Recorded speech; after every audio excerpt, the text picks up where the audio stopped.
Okay, I'm back. So, let's talk about the self-help industry again today.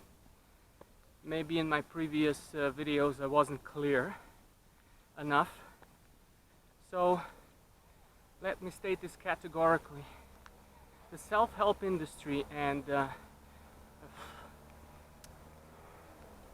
basically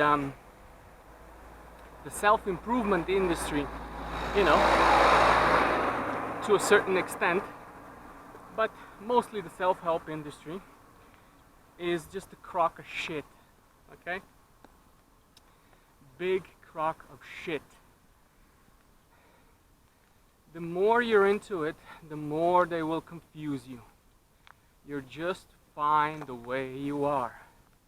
You are just fine the way you are. It doesn't matter. Let's say you have a company and want to sell things, but you're not a natural salesman. And you say to yourself, oh, but I can't go into business for myself because I'm not a natural salesman. You don't have to be. Granted, if you're a natural salesman, the sales will come to you quite, rapidly. But if you're not, it doesn't mean that you should not do it. It just means that it will take you longer to learn what works and what doesn't work, and then just do what works. And once you get tired of selling, and if you sell a decent amount, you employ a person who will do the selling for you, preferably a natural salesman. But it doesn't have to be. People can learn the same way that you learned, through trial and error. But then you say to yourself, well, does it hurt reading a book on sales? No, it doesn't. You should read a book on sales. Why? Because it's a specific skill.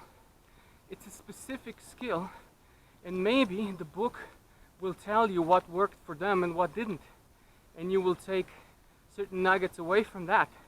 But again, what you're selling and the actual target market that you have might not be the same that the book author had, so it might not be applicable, might still work, but you never know.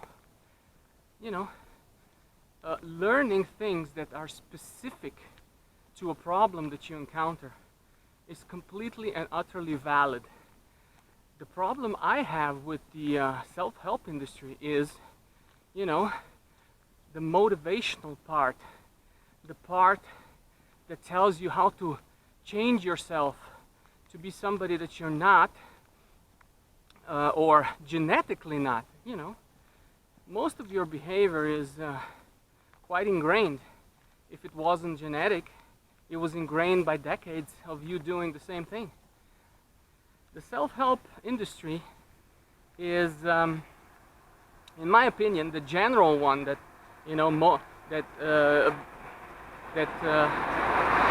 talks about motivation and stuff like that. That wants to make you change yourself, so you can be successful.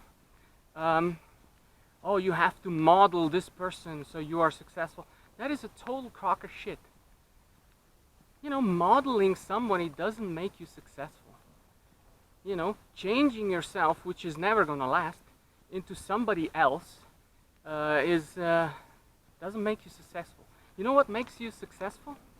What makes you successful is doing the steps towards your goal.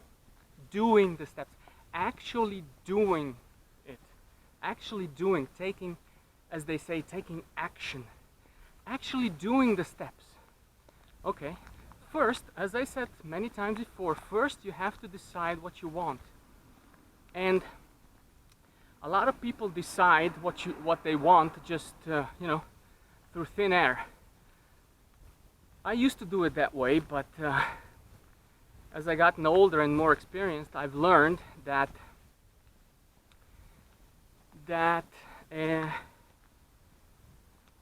basically what matters is that you don't have regrets on your deathbed, okay?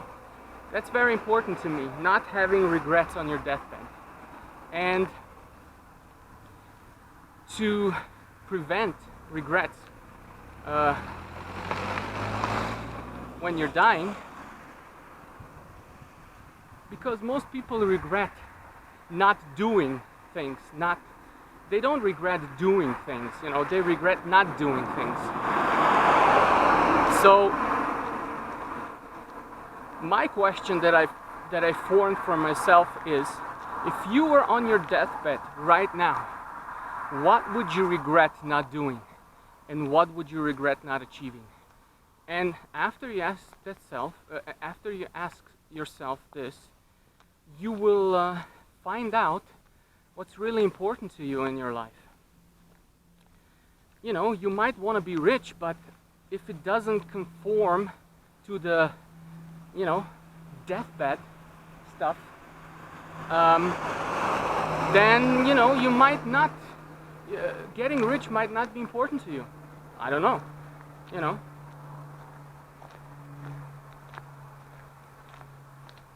Your answers will be different than other people's answers, but there are certain, you know, universal answers, of course. You know, most people want kids, most people want a family and stuff like that, you know, most people want to travel, most people, you know, want less suffering and stuff like that. You know, these are universals. And after you ask yourself this question, then you write down, you know, what your answers are, and then you just start doing whatever you wrote down, and that will be your life. And once you're done with them, then you ask yourself the same question again, and you will see what's left for you to do in your life. It's pretty easy. It's not that hard. So the most important things come first, and then when you achieve those, you know, then a little bit less important, but still important to you because you haven't done them. So that's it. That's basically a blueprint for life. And a lot of people, you know, waste a lot of time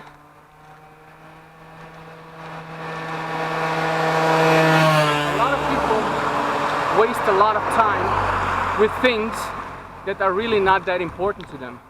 So this question is of monumental importance to you, to live a life that you will not regret on your deathbed.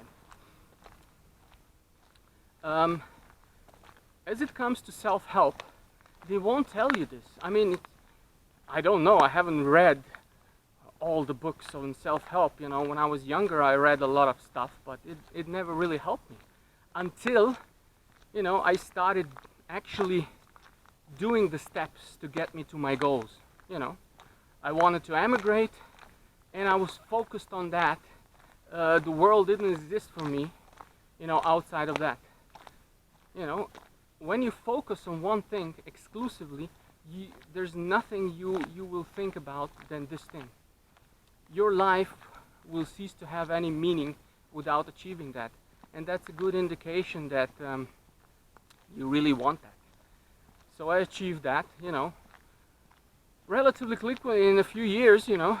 So I remember when I first thought of it, I was watching some documentary and I said, I want to live there.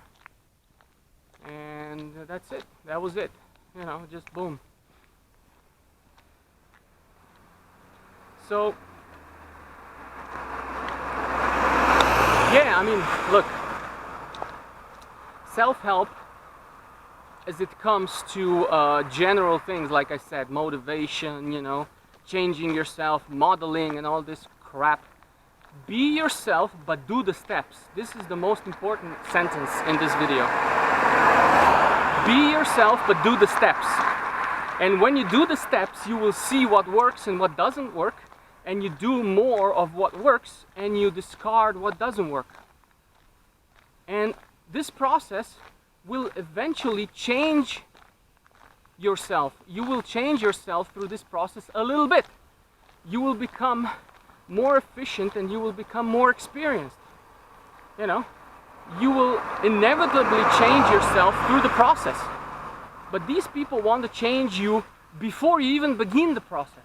Oh, you have to model, you have to do this, and then you will be successful. No, you start doing the steps. You go through, you ask yourself, what do I want? And then you start getting what you want by doing it, by actually doing the steps that will get you closer to what you want. And that process then changes you, you know.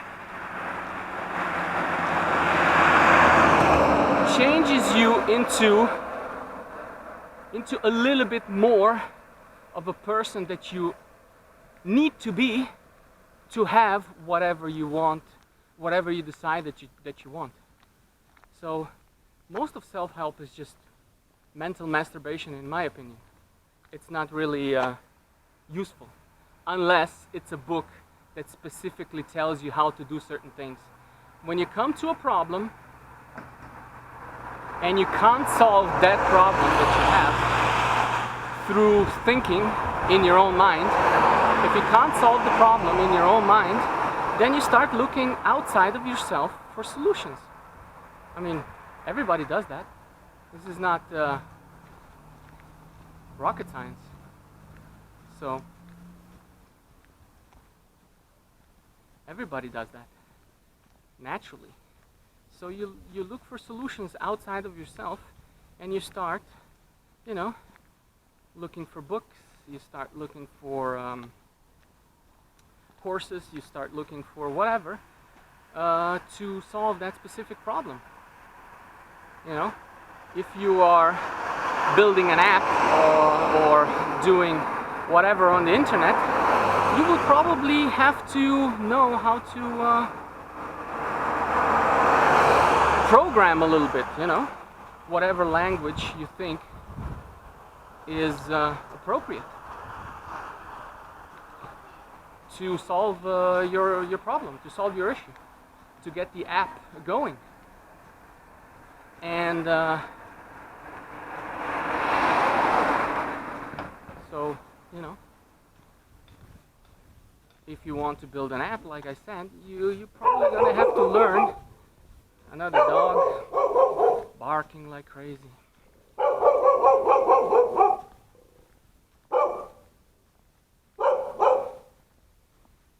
Pests. Dogs really are pests. Cats don't give a shit, you know. But dogs, you know, they've taught them to bark on anything. And as a Middle Eastern man, I really don't like dogs. So, must be in the genes, I really don't like dogs. I never did. So, I don't know. As I said, must be in the genes, I don't know. So yeah, I mean, you will have to look outside yourself to solve the problems that you have, if you can't solve them by your own mind. And you will look at books, you will look at courses, you will look at, you know, I don't know, social media, you will look at videos, you will look at forums, whatever, you know. It doesn't matter, whatever it takes to solve the problem. If you can't afford to pay, let's say you have this app problem, you want to build an app, but you don't know how to program at all. So most people say, okay, learning to program is, learning to code is not a good spend of your time, because you can just outsource this and you can concentrate on the big picture, which is true if somebody is a complete and utter novice giving this advice. I know instantly that somebody hasn't done anything in business when he gives this advice, because he doesn't know how hard, how absolutely monumentally hard it is to find a programmer, a good programmer. I'm not even saying a great one, a good one.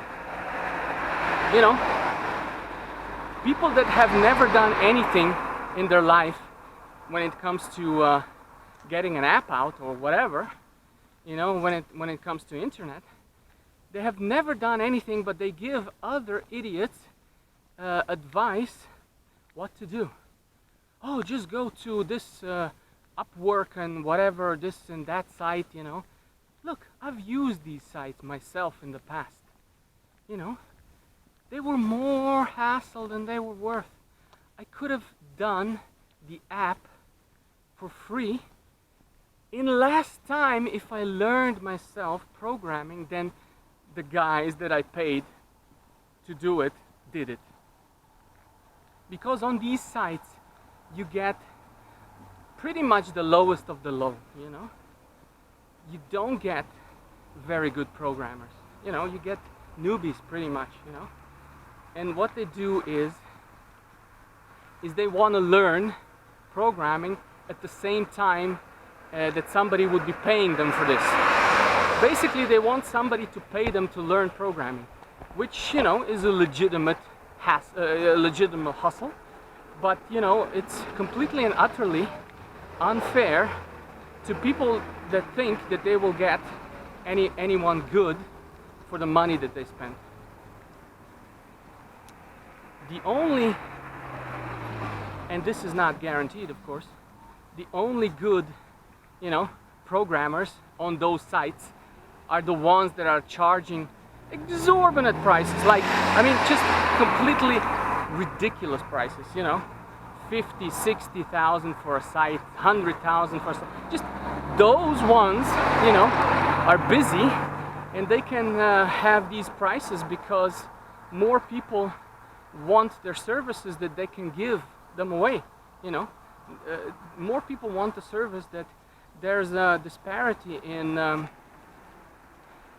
buyers to sellers, because programming is hard. Programming is not easy, okay? And if you think you're gonna hire an Indian firm in India, oh, they're cheaper, or whatever else, or in China, oh, they're cheaper because their wages are cheaper, and yeah, but those guys don't know anything. What they do is they go on certain forums, you know, certain programming forums, and they start asking questions when you give them the project. Oh, how can I do this? And I have this client, and how can I do that? And they don't know anything, pretty much, you know, unless it's a shop that is actually run by programmers, actual programmers that have experience, but their prices will be out of your league if you're just starting out. Only established, you know, companies that have decent revenue can afford those companies. And even they are complaining that it's pretty much impossible to deal with these people. First of all, you can't control what they do because you don't have them in the same office, and you can't you can't manage them, you can't oversee them. So they're huge overruns when it comes to time limits. They're huge cost overruns all the time, and the quality is never as good as it should be. So trust me, I've spent years on this, and I know the only way that you can get a programmer to work for you is to actually get a student out of the university, and first of all, he works for you part-time, and you oversee them and you teach them programming, but you have to know something about programming first, because you won't be even able to oversee your student, you know, your student worker, if you don't know anything about programming, unless you employ somebody who will do that for you. But then you have, if you're just starting out, you can't just employ 2, 3, 4 people, you know, one to oversee, one to program, one to do this. It's just impossible. So, if you're starting out, and if you want to do the lean if you want to do it the lean way, you will have to learn programming for yourself. And let me tell you one secret. Unless you're the dumbest person in the world, which I don't think you are, I don't know who that is, but it's probably not you. Unless you're the dumbest person in the world, you can learn some programming in a few months. Okay, you can. You know, I didn't know how to program, and I learned myself PHP years and years ago. And after a few months, I was doing crawlers, I was doing, you know, bots, I was doing search engines, I was doing all sorts of things. And those were not simple search engines, they were very, very complicated search engines. You know, Google is very simple search engine, very, very simple compared to what I was doing. And that was after a few months. And trust me, I'm not the world's smartest programmer. And in fact, I am, you know, I think I'm below average. And I don't even enjoy it. I don't enjoy programming. So it was kind of revolting to me to program, but you have to do it. Look, either you put in the time or you put in the money. But when you put in the money, when it comes to programming, you will also have to put in the same amount of time that it would take you to learn and program it yourself. So you will spend the same kind of amount of money or more, plus the same kind of time or more, plus money to...